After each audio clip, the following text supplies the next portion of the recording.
Bill Creek. Of course I did. Oh, no, I pulled that for you. Have to be rolled in there. Then you have it.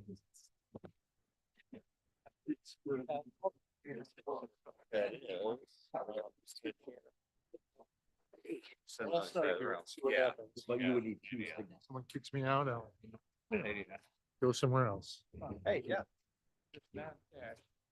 Somebody can give a.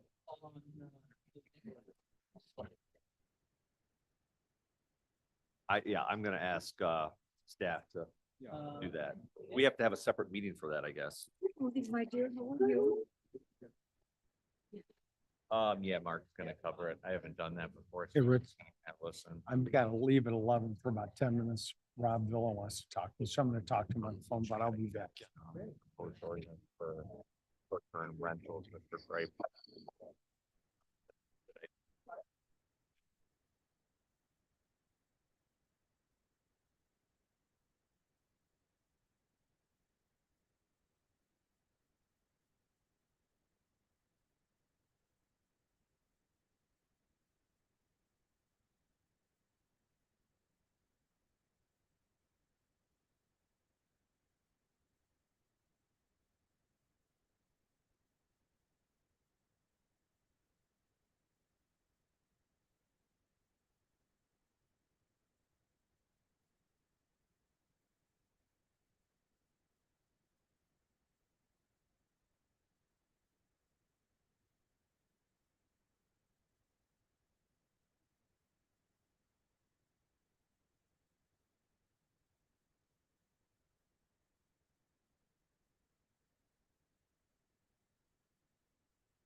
Good morning. The time is 10:47. My name is Rick Williams. I'm the chair of the Development Committee and the Land Cash Subcommittee. I'm going to call the Kane County Land Cash Subcommittee to order. Would the clerk please call the roll? Iqbal. Iqbal present. Oh, sorry, mine does not. Royal Authority. Arroyo and Doherty and Williams. Williams present. You do not have a We do quorum. not have a quorum. We will still proceed with the meeting. We will just not take any action on anything in this meeting. I don't think that precludes us from development. Ms. Orlick, would you, excuse me. We don't have a remote attendance request. We can't approve the minutes. Do we have any public comment? See, How short are you in quorum? Because I can fill in. I don't think you can for this, for land cash. It's a Oh, subcommittee. not land cash. No. Committee. Yeah. Okay, Ms. Orlick, I'd invite you to the podium to discuss the reason for this meeting. Thank you and good morning. Are we ready? So before you today, we have a request for a individual single-family residence who is building along Crane Road. You will discover that his taxes, he's already been paying quite heavily in his taxes. This might look like a redundant presentation because we had almost this exact same thing 2 years ago for a parcel that was across the street. In any case, the school that would be impacted is St. Charles District 303 and St. Charles Park District.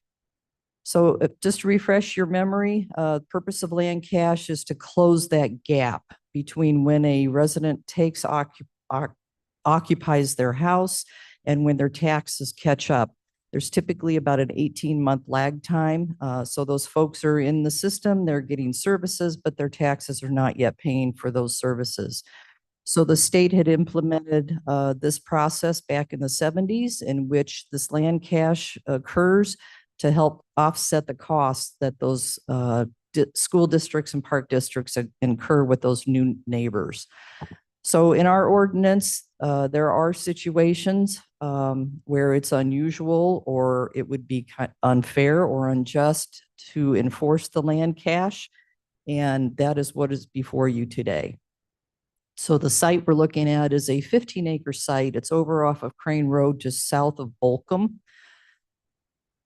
And we're going to be comparing that particular site to 5 other sites that are within a half-mile radius of that site. So the particular site we're looking at on Crane, it's currently zoned E3. For the last 20 plus years, they've been paying in excess of $14,000 a year in their taxes. The site number 2, which is a farm field that is just south of the site. It's a 20-acre farm field. Their taxes are currently just under $600 a year. This is why land cash was developed, because if a developer comes in and takes this farm field that's been paying $600 in taxes and plops down a number of single-family residences on there, their taxes remain at that $600 for 18 months. Site number 3 is another farm field that is north of the site we're discussing today. This is again a 20-acre site of farm field. This one is entitled with E3 zoning. However, their taxes on an annual basis are still under $600 a year.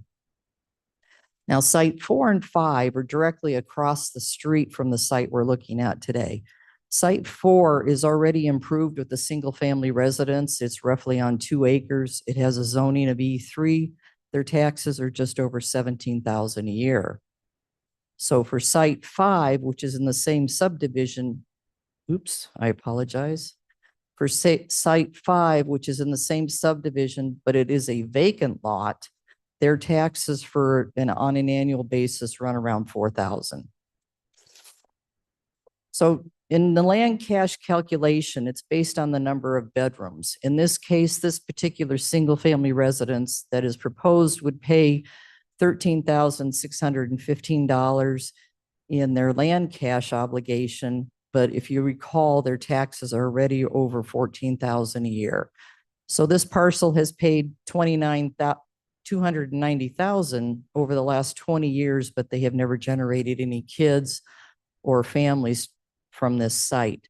Comparing that site to the farm that's paid over $5,000 for the last 20 years, but it too did not generate any kids or families.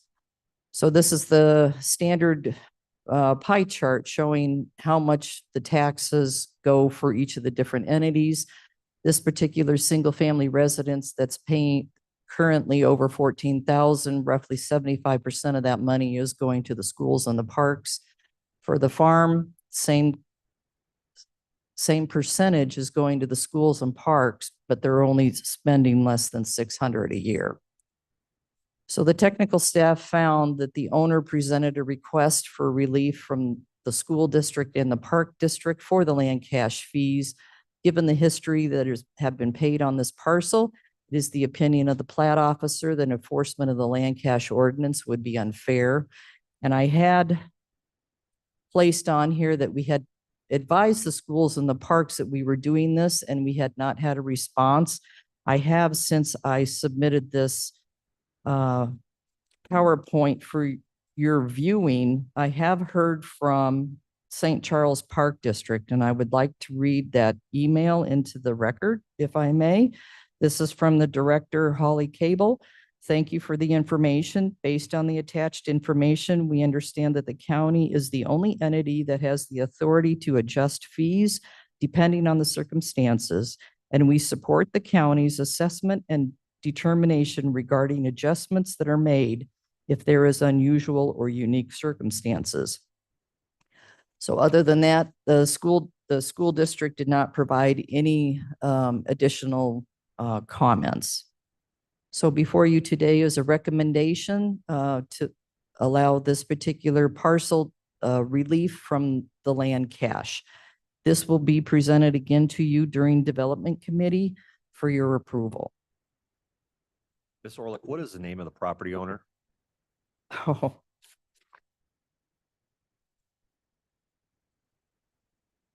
I just received an email from him this morning. It is Wolf. I believe his first name is Adam Wolf. Any questions for Ms. Orlick?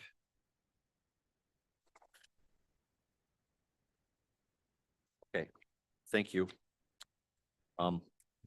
We can't act on this in this committee, so I'm gonna, unless there's any further business, I'm gonna close the meeting and move on to development.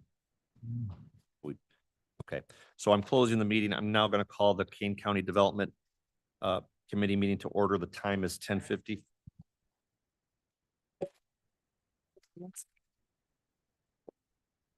2-minute break.